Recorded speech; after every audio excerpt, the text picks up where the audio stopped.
Date 5 minutos con Jesús. Proverbios 1:21 dice: la sabiduría clama a los que están reunidos frente a la entrada de la ciudad y a las multitudes por la calle principal.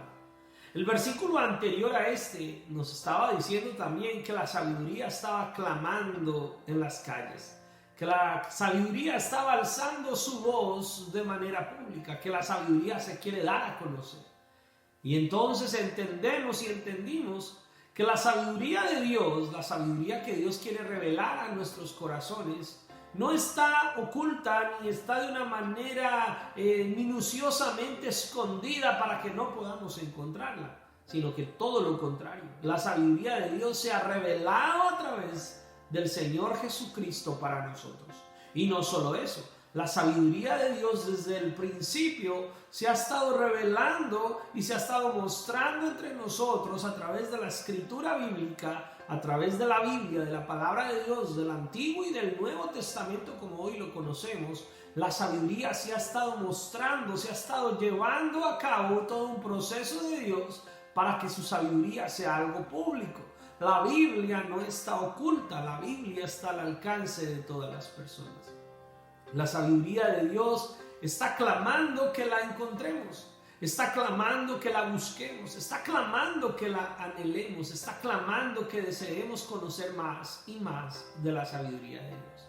Y si usted ha estado conectado con nuestros devocionales de Date 5 minutos con Jesús, se dará cuenta que uniendo todos los versículos y uniendo todo lo que hemos venido aprendiendo, buscar la sabiduría es buscar a Jesús, porque Él es en sí mismo la sabiduría. Él es la palabra revelada, Él es el verbo que se hizo carne.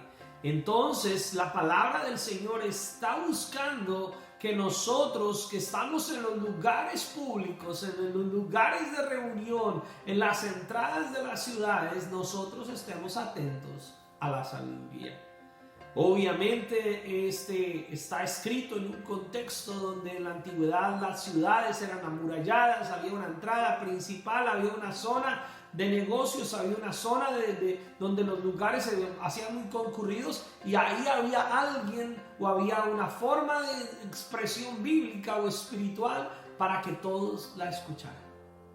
Ahora nosotros hoy debemos entender que vivimos en un mundo mucho más colapsado de información, vivimos en un mundo lleno de situaciones con contextos sociales diferentes, con entornos concurridos, en un ajetreo, en un afán, vivimos desesperadamente corriendo de un lado para otro, que el trabajo, que los niños, que la educación, que la recreación, que tal, y en todo ese concurrido movimiento de nosotros como seres humanos, la palabra del Señor sigue revoloteando, sigue insistiendo, la sabiduría de Dios sigue moviéndose y quiere y clama para que nosotros le prestemos atención.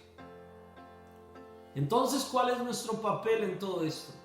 Que si tú ya tienes ese temor reverente, si el principio de la sabiduría, que es el temor a Dios, que ha venido por la gracia del Señor a nuestras vidas, cuando hemos nacido de nuevo y el Espíritu de Dios nos convence a buscar a Dios mientras pueda ser hallado, entonces nosotros también debemos ser esa expresión pública y debemos nosotros también buscar y estar de alguna manera en contacto con la gente, mostrándole y dándole evidencia de la sabiduría de Dios y expresándola públicamente. Que no nos dé temor, dice la palabra del Señor y lo dijo el apóstol Pablo: no me avergüenzo del Evangelio porque es poder de Dios. El Evangelio es parte de la sabiduría de Dios. El Evangelio es en sí mismo el poder que la palabra de Dios nos ha dado a nosotros como seres humanos para ir, clamar, interceder por aquellos que necesitan escuchar el mensaje de Dios. Seamos buenos mensajeros y busquemos que la palabra del Señor siga clamando en los lugares más concurridos. Recordemos que toda la palabra es palabra de Dios y toda es sabiduría, desde el Génesis hasta el Apocalipsis, toda ha sido inspirada por Dios. Así que vive apasionadamente la palabra del Señor, vive enamorándote cada día más de la sabiduría de Dios, vive acercándote cada vez más a Jesús, vive en oración, vive meditando en la palabra, vive haciendo pública tu fe, pública la sabiduría que has adquirido delante de Dios.